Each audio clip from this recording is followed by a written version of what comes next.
pangako nyo'y pang Pilipinas. At promise nyo ba murang bigas?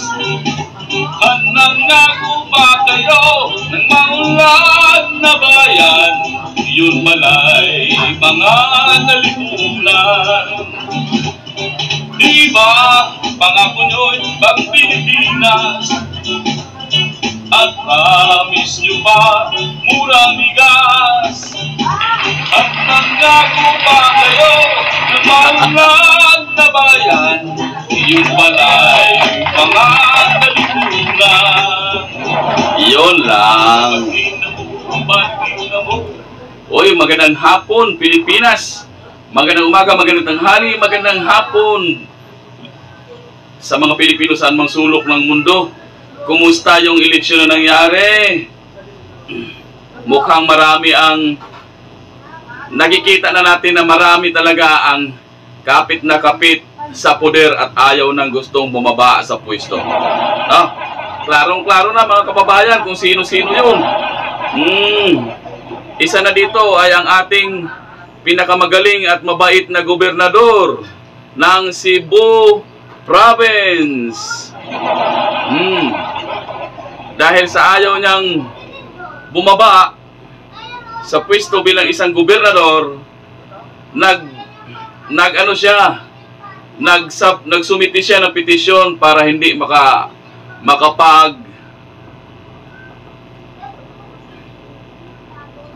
maiproklama si Pam Baricuatro bilang winner sa eleksyon 2025 bilang gobernador ng Cebu.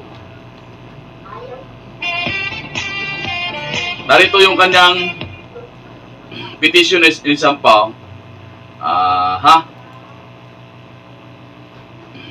Republic of the Philippines Commission on Elections, Manila. Gwendolyn F. Garcia. Saglit lang, hindi ko masyadong mabasa ha. Very urgent motion to suspend proclamation.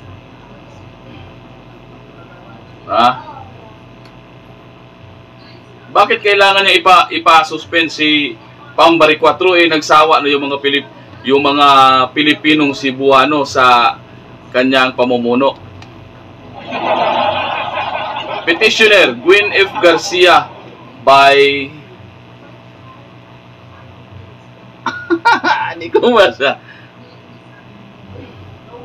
by current most respectfully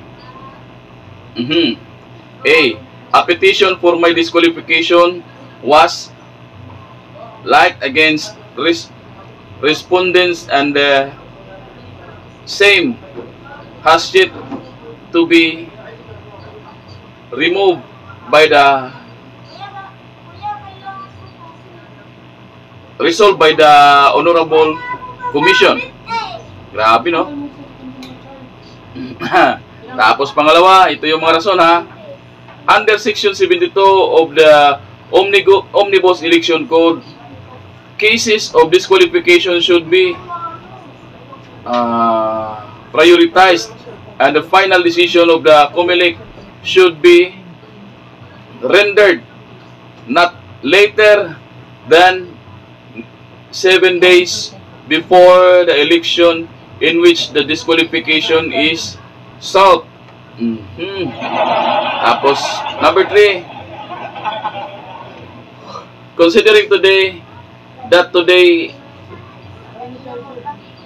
in the canvassing of the election return for the 2025 national and local elections, petitioner respondent as governor of the province of Cebu. This is acknowledged in accordance with Section 2 of COMELEC Resolution number 11046. Hindi ko masyado mabasa. So yun mga kababayan, nakita na natin kung sino-sino ang mga taong gustong ayaw bumaba sa kanilang mga pwesto.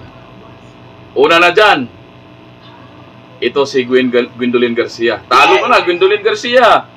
Ano pang gagawin mo? Dapat sumuko ka na. Laki ba naman ang lamang sa'yo ni Pambari 4 eh.